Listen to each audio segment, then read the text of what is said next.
Oh, what a multitude of thoughts at once awaken in me swarm, while I consider what from within I feel myself, and hear what from without comes often to my ears, ill sorting with my present state compared.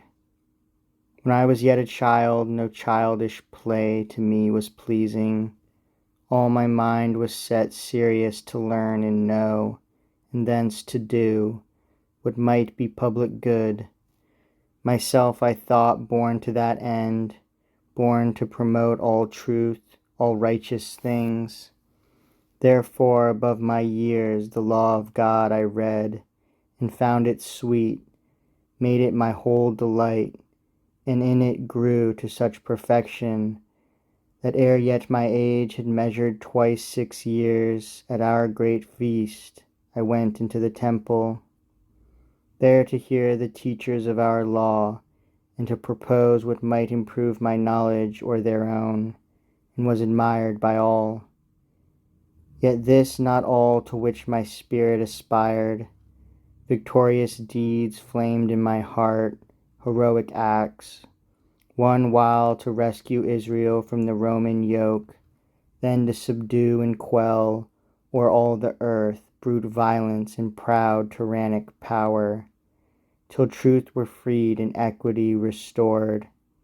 Yet held it more humane, more heavenly, first by winning words to conquer willing hearts, and make persuasion do the work of fear, at least to try and teach the erring soul, not wilfully misdoing, but unware misled, the stubborn only to subdue. These growing thoughts my mother soon perceiving, by words at times cast forth, inly rejoiced, and said to me apart, High are thy thoughts, O son, but nourish them, and let them soar to what height sacred virtue and true worth can raise them, though above example high. By matchless deeds express thy matchless sire. For know thou art no son of mortal man, though men esteem thee low of parentage, thy Father is the eternal King, who rules all heaven and earth, angels and sons of men. A messenger from God foretold thy birth, conceived in me a virgin. He foretold thou shouldst be great, and sit on David's throne, and of thy kingdom there should be no end.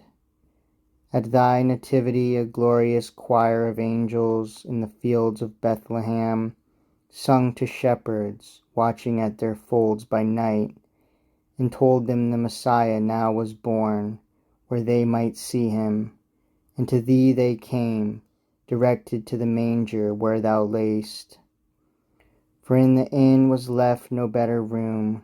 A star, not seen before, in heaven appearing, guided the wise men thither from the east, to honor thee with incense, myrrh, and gold, by whose bright course led on they found the place, affirming it thy star, new graven in heaven, by which they knew thee King of Israel born.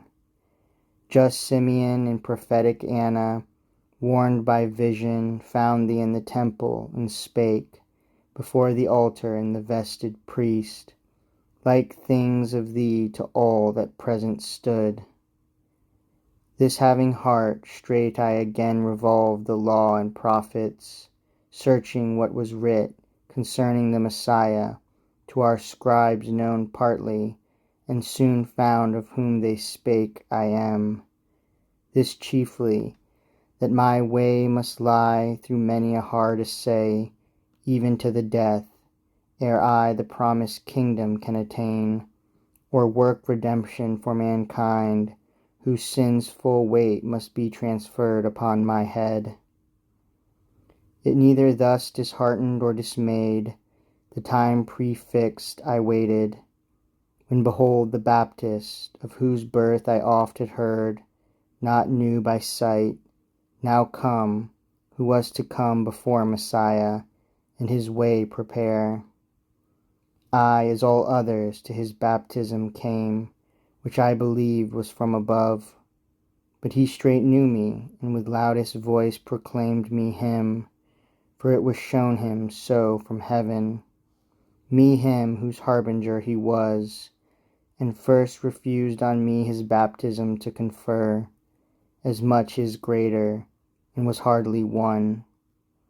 But as I rose out of the laving stream, heaven opened her eternal doors, from whence the Spirit descended on me like a dove. And last, the sum of all, my Father's voice, audibly heard from heaven, pronounced me his beloved Son, in whom alone he was well pleased, by which I knew the time now full, that I no more should live obscure, but openly begin, as best becomes the authority which I derive from heaven.